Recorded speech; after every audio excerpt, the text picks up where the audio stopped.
TDP MLA Chintamaneni ప్రభాకరే అనుకుంటే అతని గన్మెన్లు కూడా ఏమాత్రం తీసుకోవడం లేదు.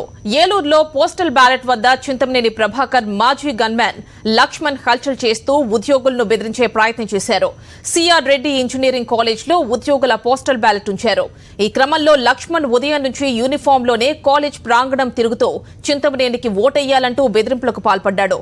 దీంతో లక్ష్మణ్పై ఈసీ చర్యలు తీసుకోవాలంటూ అధికారులు డిమాండ్ చేస్తున్నారు.